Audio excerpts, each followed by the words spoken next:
Keselak jejak $20.000 dihajar rakyat, Fadlizon langsung linglung nih. Tangkap pak, tangkap pak, tangkap. Ada yang baru dari omongannya Fadlizon. Ini dia tokoh dari Partai Gerindra dan juga anggota DPR. Katanya Densus 88 yang selama ini menangani terorisme di Indonesia minta dibubarin. Alasan Fadli karena terindikasi Islamofobia atau merebaknya Islamofobia. Islamofobia itu semacam fobi terhadap Islam, jadi ada orang takut sama Islam. Fadli ingin menggambarkan bahwa Densus ini memerangi Islam. Itu tentu saja pernyataan yang sangat menyimpang atau sangat salah. Kalau saya ikuti penjelasan rekan saya Fadlizon, itu berbentuk kritik ya, karena menurut pandangan dia acap kali Densus 88 itu ada stigma yang ke teman-teman Islam kan? Tapi saya kira saya nggak setuju dibubarkan, karena bukan karena itu lalu ya udah bubar gitu. Saya kira tidak. Tapi kritikan masukan dari Fadlizon ini, sahabat saya ini, penting diperhatikan oleh teman-teman Densus 88, karena pada hakikatnya kan kita butuhkan dalam bernegara. Bahwa ada Densus 88 yang sekarang terus bergerak memerangi terorisme memang kenyataan, dan ada segerombolan orang yang menggunakan agama untuk melakukan kekerasan memang kenyataan. Nah, yang diperangi atau yang ditanggulangi oleh Densus 88 itu adalah kekerasannya. Orang atau kelompok orang yang menggunakan agama untuk membunuh, untuk bikin huru-hara, untuk bikin kerusakan. Dan mereka-mereka inilah, kelompok-kelompok inilah yang ditangani oleh Densus 88. Yang memang tercium, terlibat dalam gerakan terorisme harus ditindak. Tidak pandang bulu dari mana hasil. Ada pun bukan MUI yang bisa membubarkan hukumnya itu kan. Tapi sekali lagi siapapun yang terlibat teroris, JI, JAD, JAT, silakan pemerintah, polisi, Densus menindak. Saya nggak akan pandang bulu siapa, dari ormas manapun, dari Syawal itu nggak ada.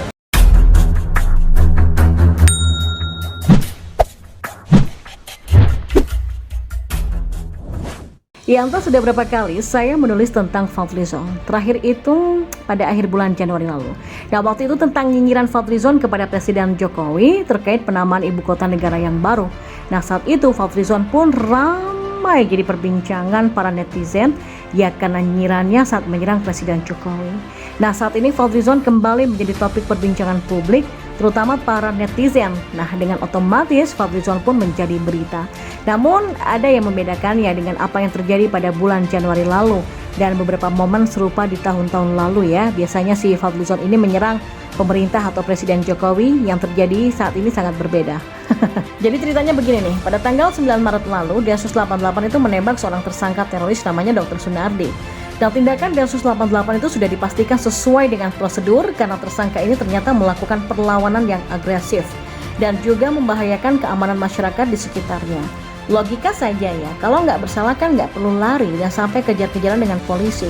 Nah, menurut Polri, Dr. Sunardi ini adalah seorang petinggi organisasi teroris Jamaah Islamiyah dan penanggung jawab Hilal Ahmar Society Indonesia atau HASI. HASI itu adalah yayasan atau organisasi yang terafiliasi dengan Jamaah Islamiyah. HASI telah ditetapkan sebagai organisasi terlarang sejak tahun 2015 oleh Pengadilan Negeri Jakarta Pusat. Dan pada hari yang sama, Densus 88 menangkap terduga teroris lainnya, yaitu seorang relawan HASI yang bernama Angga Dimas Persyada. Baik HASI ataupun Angga memang masuk dalam daftar terduga teroris dan organisasi teroris. 2 hari pasca ditembaknya Dr. Sunardi, Fadlizon waktu itu bersuara di medsos, menarasikan bahwa tindakan Densus 88 tersebut sebagai praktik kebiadaban yang gak adil tanpa kemanusiaan. Narasi ini mendapatkan banyak kecaman dari berbagai pihak karena sudah jelas bahwa aksi terorisme lah yang biadab. Sementara aksi Densus 88 merupakan tindakan pencegahan dan pengamanan agar masyarakat atau siapapun jangan sampai menjadi korban aksi terorisme. Buktinya kan sudah banyak ya, nggak harus saya jabarin. Jadi mayoritas rakyat sebenarnya sudah paham bahwa narasi yang ditiupkan oleh Fadlizon itu serupa dengan narasi pembubaran Densus 88 yang pernah juga dia tiupkan beberapa waktu yang lalu. Sama juga dengan narasi oleh Fadlizon ketika menyebut bahwa teroris itu tidak ada di Indonesia, hanya dibuat-buat. Wah, narasi yang dimaksudkan untuk menyerang dan menyalahkan jajaran pemerintah. Seakan-akan apa yang dilakukan oleh pemerintah itu salah semua untuk mendiskreditkan pemerintah. Namun, Fadlizon tidak menyangka bahwa narasi yang dia gembar-gemborkan itu bakal menjadi perangkap untuk dirinya sendiri. Yakni ketika beredar cuitan lama dan foto dirinya bersama anggota Dimas Persyada. Seorang pegiat media sosial, Eko Kuntadi, disebut sebagai pihak yang pertama yang membagikan foto itu. Nah, tampak Fadlizon sedang menyerahkan sumbangan sebesar 20.000 US dollar yang diterima oleh Angga, perwakilan dari HASI itu. Bantuan itu sih katanya untuk krisis kemanusiaan di Suriah, untuk sebuah rumah sakit di lapangan di sana. Ada juga ucapan terima kasih dari HASI atas bantuan Fadlizon yang dijawab oleh Fadlizon lewat akun Twitternya.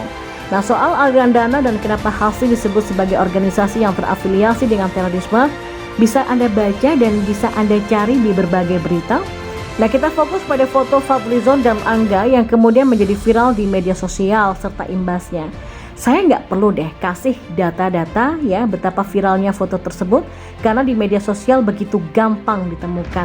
Misalnya nih di Twitter banyak sekali netizen yang memposting foto itu, disertai dengan analisa dan narasi bahwa Fadlizon diduga terlibat dengan pendanaan terorisme. Teori ini kemudian dihubungkan para netizen dengan narasi pembubaran Densus 88 yang ditiupkan sendiri oleh Fadlizon. Rakyat kan sudah cerdas ya, menghubungkan kedua fakta itu bukan jadi soal suka atau nggak suka terhadap Fadlizon, tapi semata-mata berdasarkan logika saja. Oleh sebab itulah foto dan narasi dugaan hubungan Fadlizon dengan organisasi teroris itu menjadi super viral. Di Twitter saja banyak sekali netizen yang memposting. Nah, saking viralnya, sampai-sampai Fadlizon perlu mengeluarkan pernyataan klarifikasi loh. Jarang-jarang nih Fadlizon bikin klarifikasi, karena biasanya dalam politik narasi harusnya digaungkan terus ya, tanpa perlu diklarifikasi. Biasanya Pak Fadlizon ini berada di pihak yang mengeluarkan narasi, bukan diserang oleh narasi.